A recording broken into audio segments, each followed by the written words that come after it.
반갑습니다. 오늘은 성도제일. 이 열애사의 법문을 할 때마다 한 해 한 해 이래 지날 때마다 좀 더 이래 기쁜 일 중에는 거사님들이 한 분 한 분 더 보이는 것 같아요. 그 가족들이 함께 와서 이래 법문을 들으면은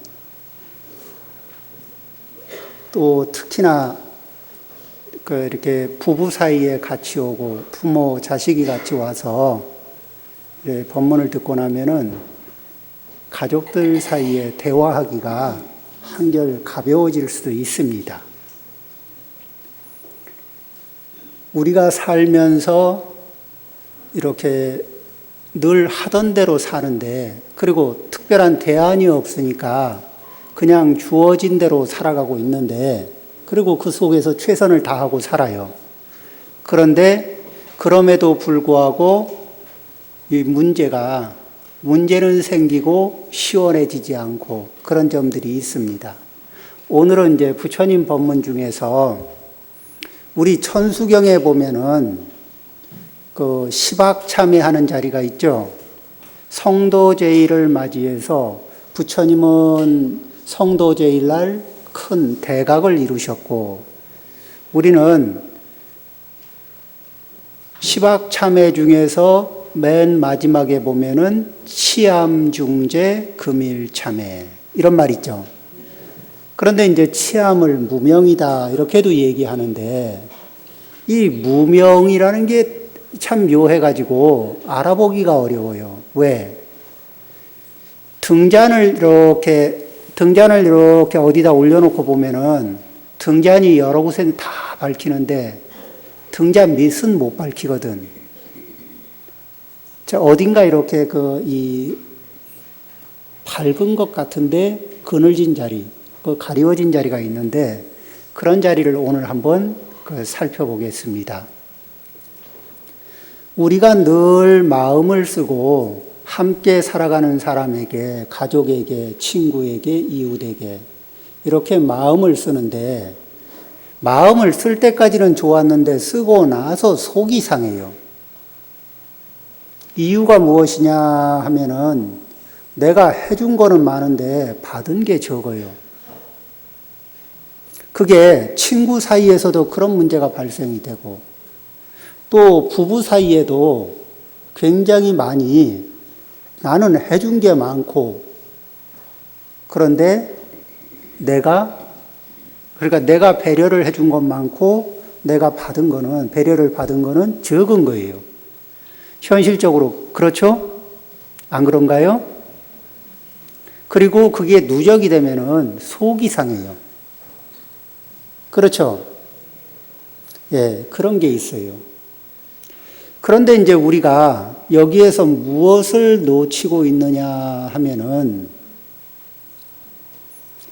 우리는 어떤 게 있냐면은 한번 이제 우리의 경험 속에서 살펴보는 겁니다.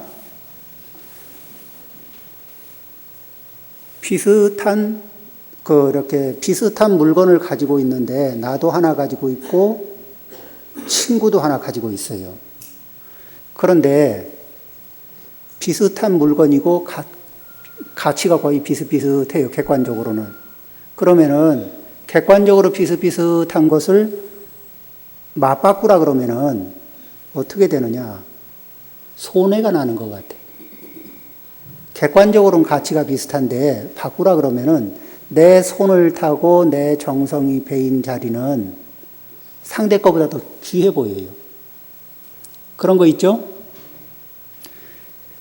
보통 그거를 수치로 누가 연구를 해봤는데, 내 것이 비슷한 가치일 때 내 것이 다른 사람 것보다 한 2.45배 정도 더 가치가 있답니다. 가치를 더 매겨준대요. 자, 그러면 그 정도에다가 기준을 두고 얘기를 하자면은, 내가 10개를 상대에게 줬을 때 상대가 몇 개를 줘야 이게 좀 계산이 맞는다고 생각이 들어요? 상대가 한 22.4개 정도를 돌려줘야 아, 저 사람이 나하고 동등한 거래를 했구나 이런 생각이 들거든. 그러면은 자 보세요. 내가 10개 해주고 상대가 22개 이상을 안 해줄 때는 항상 어떤 생각이 들어요? 손해를 본다는 생각이 들어요. 그리고 이렇게 내가 20몇 개를 22개, 23개를 안 받으면은 22개, 23개를 받으면은 이익을 받다가 아니라 겨우 본전했다. 이 생각이 들어요. 근데 현실적으로 우리가 이제 객관적으로 옆에서 구경하는데 누군가가 그 생각을 하고 있다고 보죠.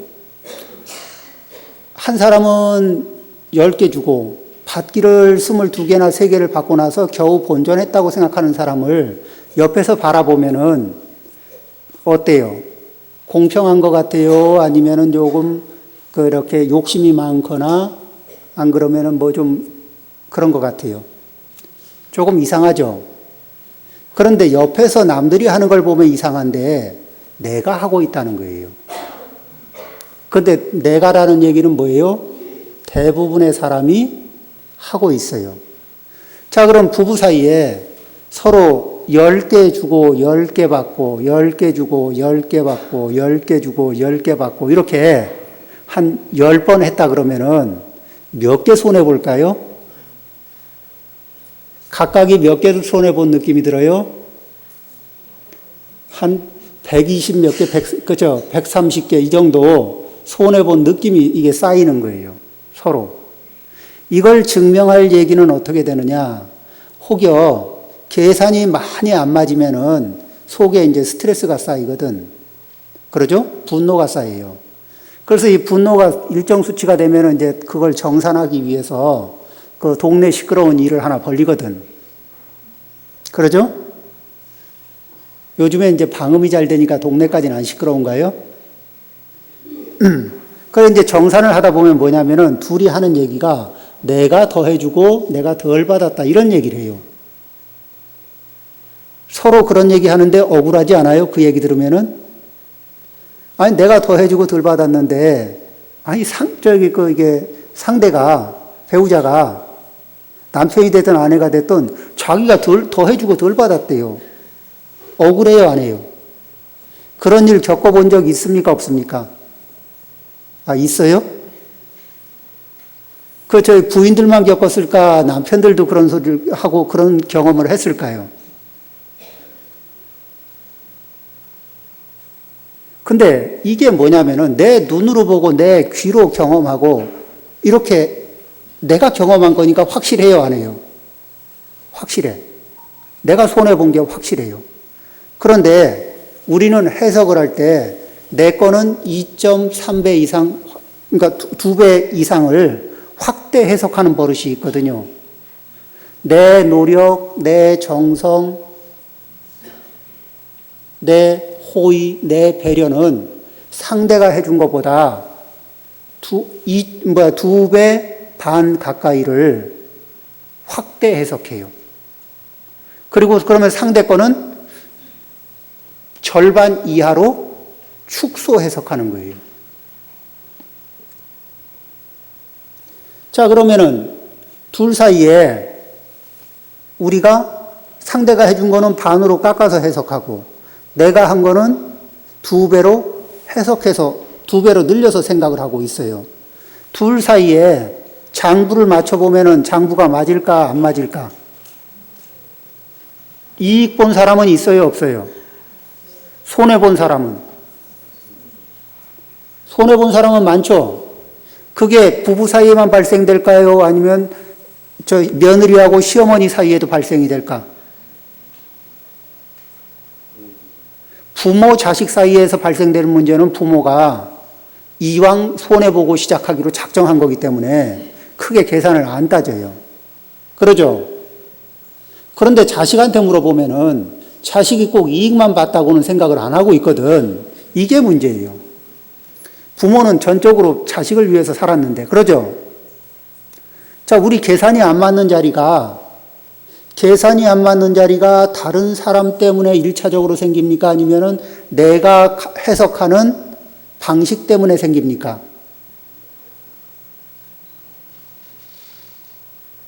자, 착각이 누구한테 기본적으로 있어요? 나한테. 이 착각을 그대로 유지하면은 내가 이 착각을 가지고 계속 이 방식을 유지하면서 남편의 호의를 해석하거나 아내의 호의를 해석하고 있으면은 괜찮은 남편 구경하기가 쉬워요, 어려워요? 괜찮은 아내를 만나기가 쉬워요, 어려워요? 괜찮은 친구 만나기는 어떨 것 같아요?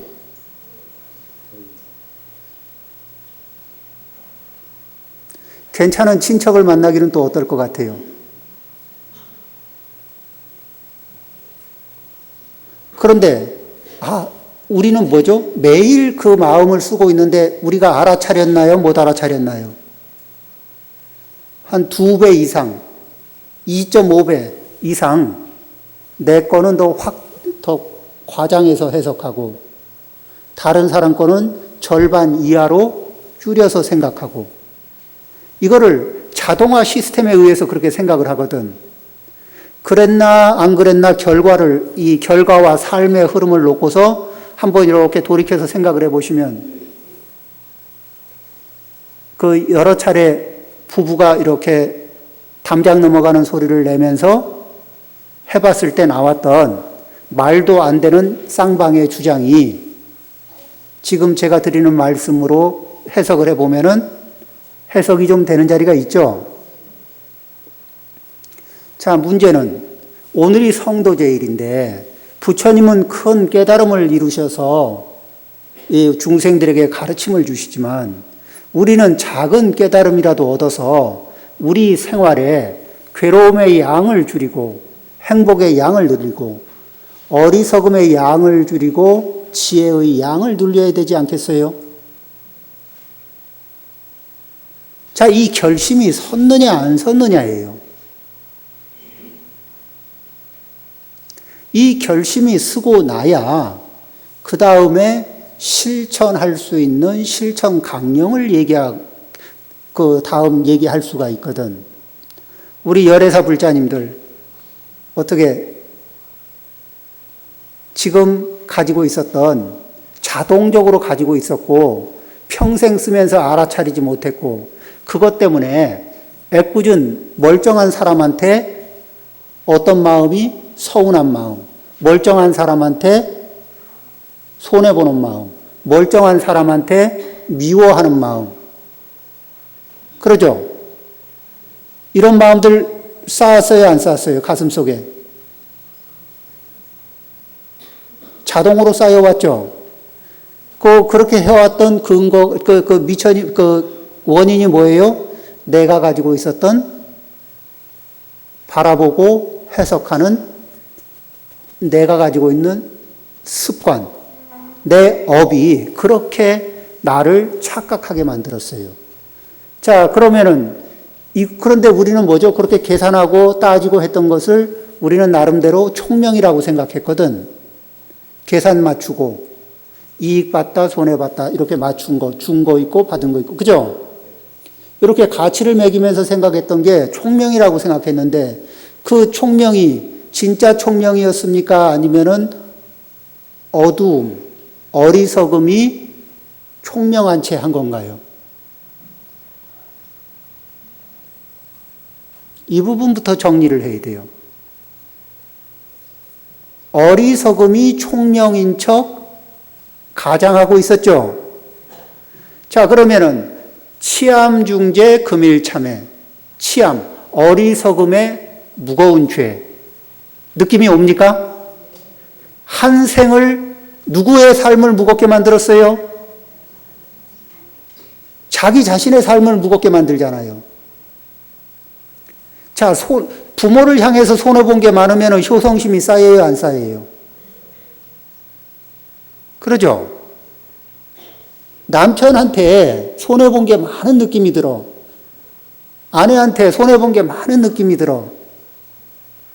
그런데 남자들은 그래도 또 뭐냐면 그런 생각이 들다가도 금방 잊어버리거든.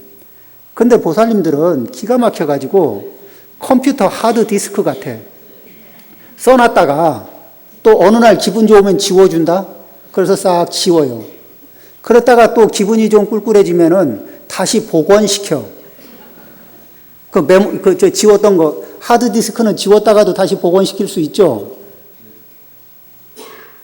이게 고사님들 경험하실 거예요. 이제 다 지웠다고, 다 잊었다고, 정산 끝났다고 얘기해주고, 어느 날 보면은 다시 기억해가지고 왜 계산하자고 나올 때 있죠? 그럴 때는 이제 이렇게 아주 혼나는 거예요.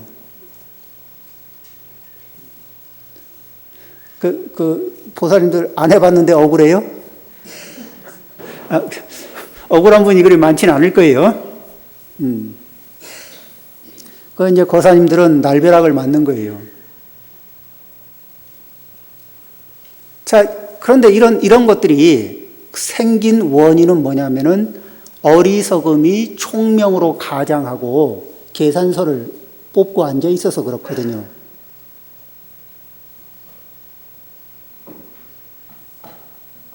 자, 이제 첫 번째. 치암중재 금일참회. 이 어리석음으로 인한 무거운 죄를, 이게 업은 뭐예요? 죄업은 누구를 힘들게 해요? 1차적으로 나를 힘들게 하고 2차적으로 나와 인연 있는 사람들을 힘들게 해요. 자, 이것을 어떻게 하느냐? 알아차리고 내려놓고 알아차리고 내려놓는 건데 그 중에서 결심을 세게 해야 돼요. 어떻게? 특히 보살님들은. 또 거사님들도 마찬가지예요. 여태까지 해온 계산법이 올바른 방식으로 해서 이루어졌다? 아니면은 착각에 의해서 이루어졌다? 가지고 있는 계산 방식이 착각에 의해서 이루어진 것들이 대부분이죠. 자, 그러면은 착각에 의해서 잘못 기록된 장부예요. 그걸 기대고서 계속 청구서를 넣을 겁니까? 아니면은 그 계산에서 이렇게 계산장부 속에 가지고 있는 아직까지 정산이 안 된 수없이 많은 기록들이 있죠. 그거를 툭 털어서 전부 다 내놓고 터시겠습니까? 이걸 털면은 가볍게 이제 새 자리에서 새로 시작할 수가 있거든. 그러죠? 그런데 이걸 안 하면은 해봐도 소용없어요. 먹물에다가 까만 물에 이렇게 물 한 방울 더 섞어도 여전히 까맣고 해봐도 소용없는 것 같고 이런 느낌을 못 벗어나요. 그러니까 다람쥐 채바퀴 들듯이 조금 하다가 에이 뭐 해봐도 그렇고 그러죠? 의욕을 주게 해요. 어떻게 하느냐? 오늘 이 자리에서 가지고 있었던 서운한 점, 은혜가 느껴진다면은 조그만 은혜라도 함께하는 남편이든 아내든 자식이든 부모든 에게 느껴지는 은혜가 있다면요. 내가 느끼는 것보다 적어도 훨씬 크게 해주신 거예요. 그런데 그거를 우리는 상대의 은혜를 과소평가하는 시스템을 가지고 있거든. 은혜가 느껴진 자리가 있으면은 그건 어떡한다? 크게 느낄 생각을 해야 돼요. 자, 이제 여기에서 서운한 자리가 있는 거, 계산이 좀 안 맞았던 거, 어떡한다? 전부 다 마음으로, 자, 이렇게 싹 꺼내서, 가슴에서 꺼내서 부처님에게 공양을 올리세요. 부처님은 그 번뇌 장부를 다 섭수해 주실 거예요. 자, 다 부처님에게 이렇게 이 공양을 올리시고, 자, 그리고 나면은 이제 그거를 부처님에게 다 공양 올리고 나면 내 겁니까? 부처님 겁니까? 자, 어떻게 공양을 올리시겠어요? 기꺼이 올리시겠습니까? 그리고 돌아가서 다시 그거 가지고 따지면은 그럼 이제 자기 장부 아닌데 따지는 거예요. 그렇죠? 예, 그렇게 다 이제 그럼 부처님에게 공양 올렸습니다. 이건 의지가 필요해요. 그렇죠? 결심이 딱 쓰고.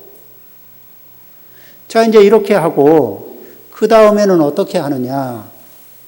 우리는 보니까 우리는 소박한 마음이 있어요. 뭐 어떤 소박한 마음이 있느냐. 내가 소중히 여기는 사람한테 내가 소중히 여기는 사람이 나에게 진실하기를 원합니다. 내가 소중히 여기는 사람이 나를 정성스럽게 대해주길 바래요. 내가 소중히 여기는 사람이 나를 배려해 주길 바래요. 그러죠? 내가 소중히 여기는 사람이 나를 공경해 주길 바랍니다. 내가 소중히 여기는 사람이 나를 사랑해 주기를 바랍니다. 그런가요? 그러면 내가 소중히 여기는 사람만 있고 나를 소중히 여기는 사람은 없나요? 있죠. 그러면 나를 소중히 여기는 사람은 마찬가지로 그것을 원할까요? 원하지 않을까?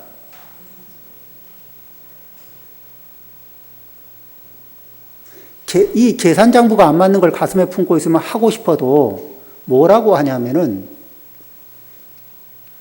일단 손해부터 복구하고 나서 해줄게. 이렇게 되거든. 그러니까 당장 하게 돼요? 아니면 미루게 돼요? 일부러 미루는 게 아니라 마음이 안 나요. 계산이 안 맞으니까 마음이 안 생긴다고. 왜 부처님에게 그 장부를 다 공양을 올려야 되냐면은 지금 이 자리에서 마음을 낼 수 있게 이 토대를 갖기 위해서 새로 시작할 수 있는 마음의 토대. 그러죠? 그걸 가지려면은 부처님에게 그 묵은 장부 다 부처님에게 공양을 올려야 되는 거예요. 그걸 가지고 있으면 시작이 안 돼. 그 다음에는 이제 함께하는 분을 향해서 보현행원품 세 번째 광수공양 공양을 아주 폭넓게 다양한 공양을 폭넓게 닦아가는 거예요. 그런데 우리는 보시라는 말도 하고 공양이라는 말도 합니다. 우리가 또 베푼다고 하죠. 자, 이제 이렇게 선거철이 다가옵니다. 정치인들은 뭐라 그러죠? 제가요, 이런 일도 했고요, 저런 일도 해서 제가 좋은 일을 많이 해서 좋은 사람입니다. 이런 얘기들 합니까? 안 합니까? 그런 얘기를 해요. 좋은 일을 하고, 이렇게 자기가 좋은 일 한 거를 드러내는 거를 뭐라 그래요? 공치사. 그런가요? 안 그런가요? 자, 이제 이렇게 공치사를 해요. 그리고 제가 이렇게 좋은 일을 많이 했으니까 요번에 당선을 시켜주셨으면 고맙겠습니다. 이렇게 하거든. 그런데 공치사를 그렇게 출마한 사람만 합니까? 아니면은 평소에 우리 가까운 사람들한테 서로 하고 싶어서 입이 근질근질한가요? 그런데 같이 사는 분이 공치사를 자꾸 하고 있으면은 들을 때 어때요? 모르죠. 나는 내 거는 좀 하고 싶어. 그런데 이게 친구의 공치사도 나한테 해주고 나서 계속 공치사를 한다든지 그 아내나 남편이 해주고 계속 공치사를 하고 있으면은 한두 번 들을 때는 괜찮은데 10번, 20번 듣게 되면 어떻게 돼요? 무거워요, 안 무거워요? 점점 무거워지죠? 밥 한 번 사고서 밥 샀다는 얘기 10번 이상 하면은 그 밥 괜히 얻어먹었다는 생각이 들기도 하고.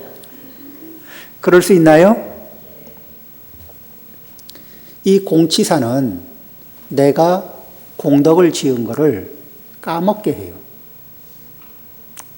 공덕을 지어놓은 게, 이 공덕을 이렇게 뭔가 이렇게 좋은 일을 해놓고, 그러면 이제 이게 복덕도 짓고, 복덕도 짓고, 공덕도 짓고 하는데, 그거를 공치사 한 번 할 때마다 쓱쓱 까먹어요. 그러니까 뭐를 하고 나서 공치사를 많이 해놨으면은 사실은 내가 한 게 남은 게 있을까 없을까? 이게 우리 마음으로 보면은 어떤 게 있냐면은 처음엔 고마웠다가 공치사 여러 번 듣고 나니까 뭐를 고마웠던 마음이 이렇게 차츰차츰 지워지잖아요.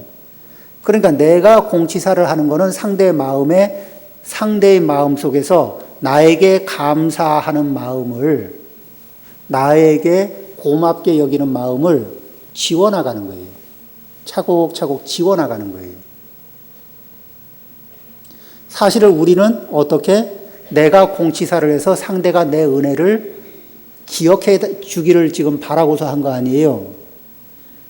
그런데 결과는 어떻게 되냐면은 반대로 생각해 보면 상대가 공치사 할 때마다 내가 감사하는 농도가 차츰차츰 줄어들어요. 맞죠? 그러면은 다른 사람이 나한테 공치사 할 때 그게 지워진다면은 내가 공치사 할 때는 상대의 마음 속에서 내 은혜를, 내가 쌓아놓은 은혜를 예금 통장으로 말하면 예금 통장의 잔고를 계속 까나가고 있는 거예요. 우리가 생각했던, 기대했던 거하고는 다른 결과죠. 이것도 어리석음에 들어갈까 안 들어갈까요? 상대의 마음 속에 내가 베풀어준 은혜가 쌓여 있어야 상대는 나를 소중하게 여기죠. 내가 은혜를 입은 사람이 사람한테는 내가 좀 친절하고 겸손하고 배려하고 싶은 그런 마음이 들까요? 안 들까? 그렇죠. 그 마음이 없으면은, 손해본 것 같은 마음이 들면,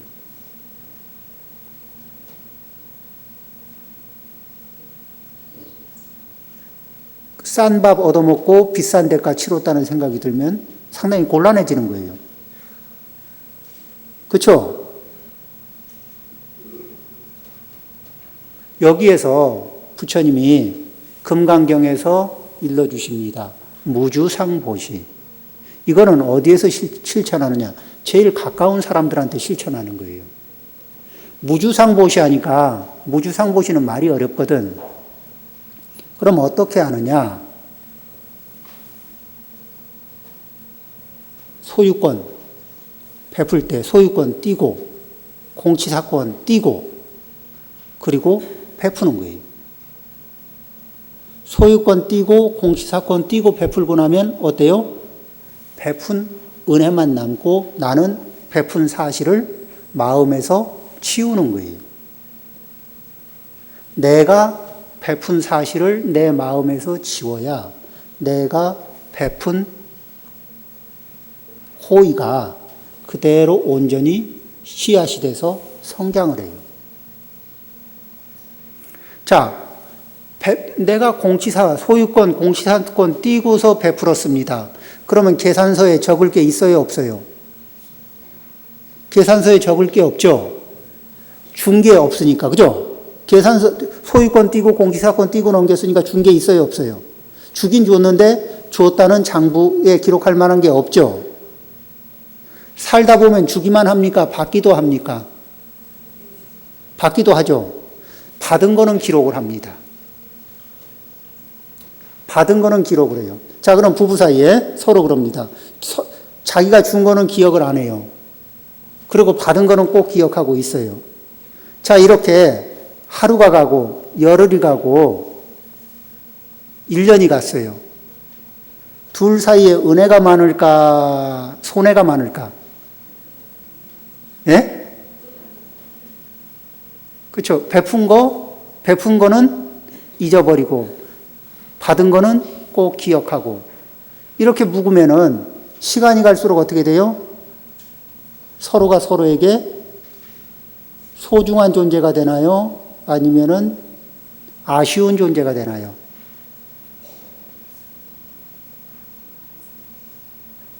우리는 조금 더 잘 살기 위해서 총명을 발휘했는데 우리가 평소에 사용했던 그 총명 때문에 우리의 행복을 많이 막았죠. 우리 이제 부처님 성도제의를 맞이해서 우리도 조그마한 우리 삶을 관찰할 수 있는, 우리 삶을 들여다보고 우리를 괴로움을 줄이고 행복을 늘릴 수 있게, 어리석음을 줄이고 지혜를 늘릴 수 있는 작은 깨달음이라도 얻어야 되지 않겠어요? 자, 이제 또 생각을 해봅니다. 그렇게 베푸는데, 이왕 베풀 거, 정성과 배려와 공경과 진실한 마음, 정성스러운 마음, 배려하는 마음, 공경하는 마음, 사랑하는 마음을 담아서 그렇게 해서 베풀면은 소유권 띄고 공시사건 띄고 이렇게 하면은 그것이 공양이 돼요. 공양이라는 것은 공경하는 마음을 담아서, 배려하고 공경하는 마음을 담아서 이게 보시하는 거예요. 자, 그런데 부부 사이에 늘 보시할 일이 있죠? 부모 자식 사이에 서로 보시할 일이 있죠? 친구 사이에 서로 보시할 일이 있죠? 할 때 이런 식으로 해나가면은, 이왕 하는 보시인데 이런 식으로 해나가면은 관계 사이에 무엇이 쌓여요? 은혜가 쌓여요. 그런데 반대로 처음 말씀드렸다시피 준 거하고 받은 것 중에서 준 거는 2배로 더 확대해서 해석하고, 받은 거는 반으로 줄여서 생각하고, 이 방식으로 생각하면 그 관계 사이에 남는 게 뭐예요? 손해가 남고, 손해가 쌓이면 서운함이 쌓이고, 서운함이 쌓이다 보면은 미움도 쌓이고, 원망도 쌓이고, 나중에 심하면은 분노도 쌓여요. 그러죠? 부처님의 말씀을 따라서 부처님이 일러주신 방법으로 생활을 실천하는 거예요. 이걸 뭐라 그러죠? 여설수행 공양이다.